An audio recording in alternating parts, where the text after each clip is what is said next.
what also is pretty rad is Battle Angel Alita. Woo! Yes.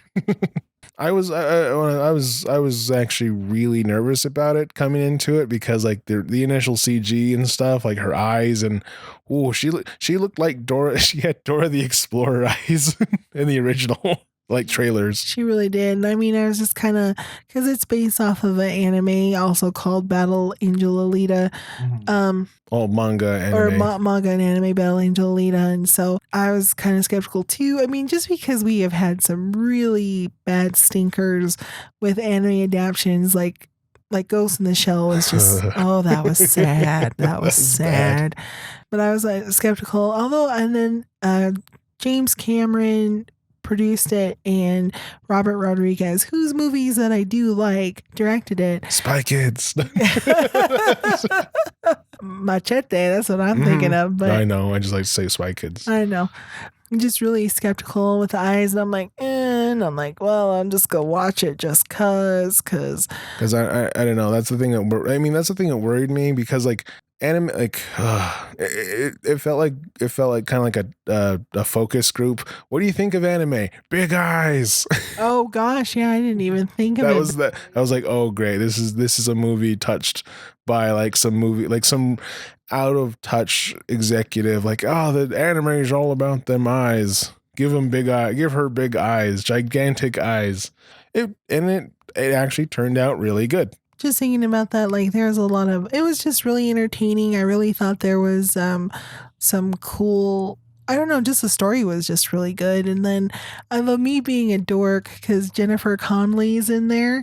And so like her eyes are not as big as she's got, her eyes are just normal and whatever. And the way they had her makeup, like, because she's not necessarily a bad character, like she's not an antagonist, but she's not a protagonist either.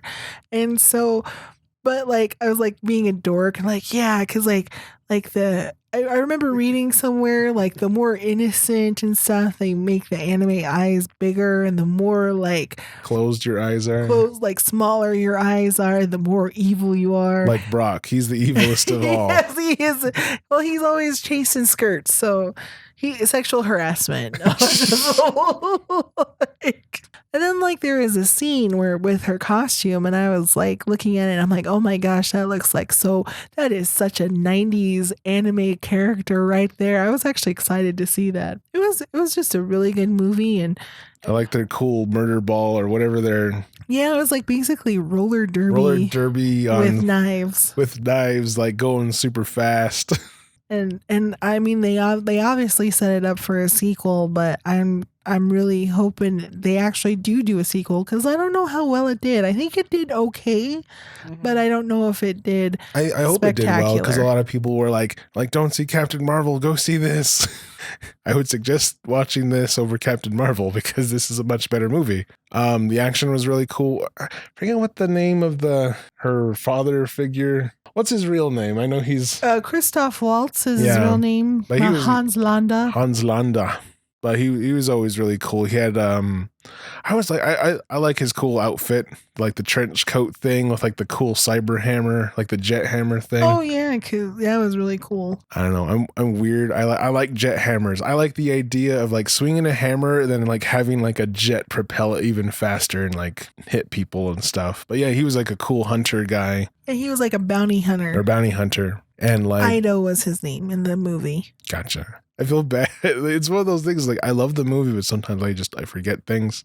We wrote down 20 topics, and we're gonna only talk about 10 this time. So it's just like, okay, trying to reload things. If you've ever seen the anime OVA, it's pretty similar.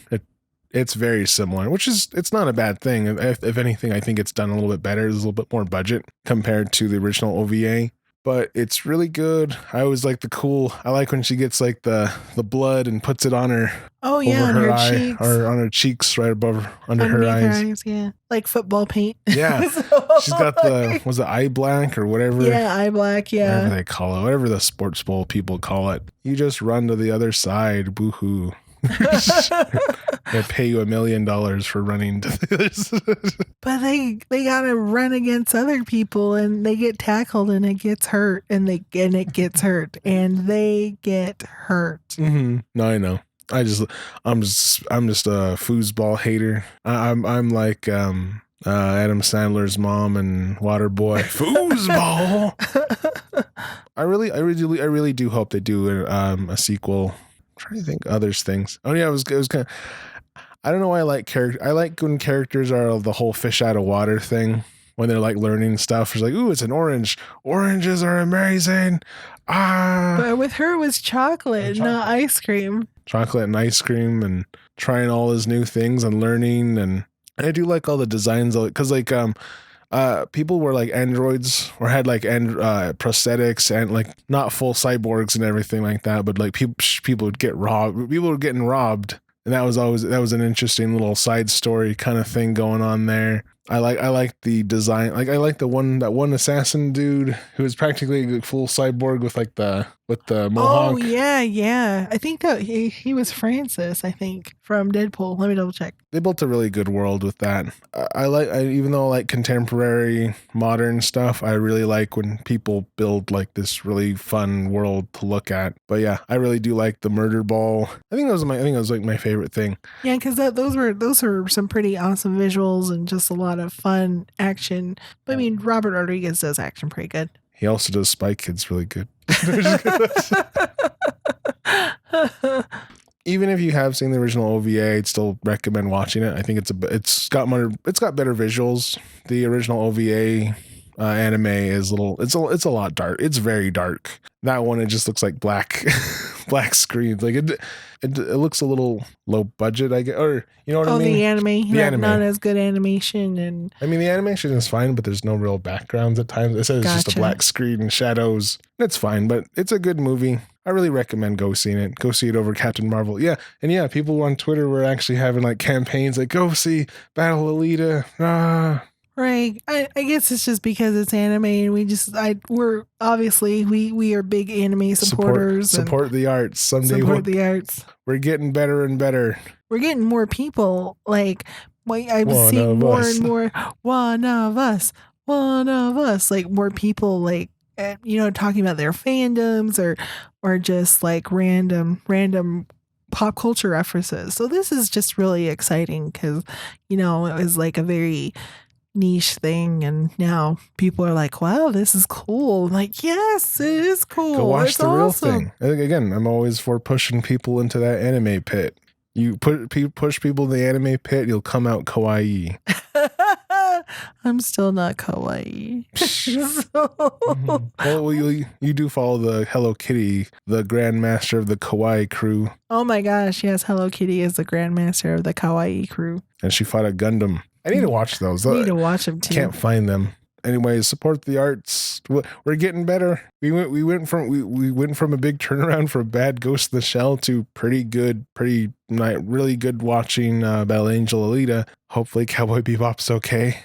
Oh, can we talk about that real quick? I know it's not on the list. That's fine. But Netflix is going to do a live action Cowboy Bebop, which I'm not sure how I think about it. That's like the toughest one really to. I wish they would do a bunch of half decent ones to stinkers first. Yeah. Oh yeah, have like anime that's not very popular and stuff. It's like going from like Blade Runner. Yeah. a classic masterpiece of a movie and trying to readapt it. Right, into a different medium with using different characters different medium, I guess I should say. That's a better thing, because like certain things you just can't do, but Junji Ito collection. Oh gosh, Junji Ito collection was horrible, which was really, I guess in a way, disappointing. Good for me, because I probably wouldn't have slept. Okay, let's look back up here. Junji Ito's an anime horror manga artist, which he seen some of his work and his like freaking scary visuals. The visuals of his manga panels are like nightmare fuel, pure nightmare fuel. They're terrifying, and that's what makes them so interesting. And just really weird, terrifying stories, but with the manga. But trying to put it to animation, it did not translate very well at all to animation, which is sad. Which was sad, but well, that and I don't think he didn't work on it either. So no, I don't think he did. He's busy helping Kojima-san with Norman Reedus and the Funky Fetus. Yes, which I'm like nervous about watching that because if Junji Ito. Well, actually, I'm glad Silent Hills never came out because Junji Ito also worked on that. So literally, well, it was funny because when I was at E3 and they showed off Silent Hills, Kojima, he was speaking Japanese, and his translator, he actually said he wanted to make a game that'll make you shit your pants. And then with him, I really believe it because Kojima is he's a great game designer.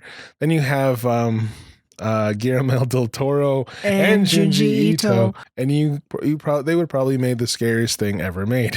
Oh my gosh, yeah. Which I would not be able to sleep for weeks. But cool. anyways. I still gotta play Silent Hills for you.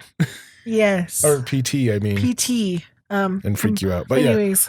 Yeah, we'll reverse back to Cowboy Bebop. Cowboy Bebop, yeah. So far they have John Cho. You best watch your back, bitch. So it's hard for me to see him as like the super tough guy because I see him as like Roldy from Harold and Kumar. And Spike Spiegel, like he's one of the characters, Space Bounty Hunters, but Spike Spiegel's a cool guy. He's a cool guy, ex-mafia. So super tough guy, ex-mafia, very chill. Very chill. Very chill. John Cho doesn't really have those qualities so much. I mean, as I said, it's acting, so I mean, he could. I mean, and he's a talented actor too. So he is a talented actor, and I mean, like because he was in Star Trek as Sulu, and he was when he did this fencing scene, he was a cool guy. But I mean, John Cho, like I said, just keep seeing him as Roldy from Harold and Kumar. So, I mean, like I said, I'm like, well, it's like Twilight Man being Batman. Oh yeah. Not to say, I mean, he's probably improved. I mean, he's probably a good actor, but seeing Twilight, it's the thing you stare at, you know? Right. Especially, so for me, it's going to be a hard adjustment. You need to bring your AAA game to convince me. Right. And that's not being mean or anything. It just is like, I can't unsee it. Right. And I mean, and that's, like a movie that that's had an impact on you, and you see the characters forever at this role. Like the late Luke Perry, like I first knew him from 90210, and it was been over 20 years, and I keep every role I'd see him in, and I'd keep thinking Dylan, so, and it's just some roles just like people do so well, it just sticks around with them, and that's what people think of when they see it. But I still have faith. I still have faith that he can. Martin Short. You always tell Martin Short in Law and Order. The Law and Order SVU. Martin Short is this goofy dude. Hilarious dude who, like, I mean, that movie Three Fugitives, I never seen my mom laugh so much ever. And it was at Martin Short being Martin Short. And like in Law and Order SVU, he played a rapist, and he was scary. He was scary, actually, and that episode was on, and my mom and I were watching it, and she wanted to watch it. I'm like, Mom, you watch that role, and you will never see Martin Short the same again. And so I was like, okay, because she loved Martin Short. Actors are capable of pulling that kind of thing off, but they have to pull out their A game for that. Yeah, and just kind of, we'll just see where it goes. I mean, and because it's a sci-fi western, and Netflix has done some pretty good sci-fis, and so there's a possibility, but we shall see. Yeah, as I said, I'm still gonna watch it when it comes out, but I don't know. I guess it's hard not to. I mean, it's okay to be a little cautious about things you love because you love them so much. It's like it's the whole like Lion King. Yes. Lion King, the live action. You can't even call it live action because it's still 3D. But yeah, it's still all CGI. That's what they want you to call it. But yeah, it is a shot. It is a 95% shot for shot remake of the original Lion King. Just watch. I'm a just watch the original person. I mean, granted, it's for new people, but it's like I think people much. I think I'd rather much show people the original Lion King than show them the CGI Lion King. Anyways, we went on that little divergent, and I guess we should get back. It was a tangent, but it's still semi on topic, talking about animes and adaptations and being cautious about things you love. Right. I think just protective of things you love. Because, I mean, like. Because, I mean, you don't want to show people. It's like Ghost in the Shell. Just show someone who knows nothing about Ghost in the Shell, probably is not going to go crazy about, like if that's their first. If the ScarJo adaptation is the first thing they'll see, they're probably going to hate it, Well, I guess because I mean, use the Hubs as an example. He liked it. He liked the Ghost in the Shell movie, and I mean, probably because it was on. If I didn't know, it wasn't a bad movie. It wasn't really a bad movie, but just because like something we hold very dear to, our one of our favorite animes is the Ghost in the Shell movie, and for them to just like rip it apart and just it just was sad. But I guess I just feel like it's a little straight. I mean, watch the originals. That's always my thing. Watch originals first, then make your judgments.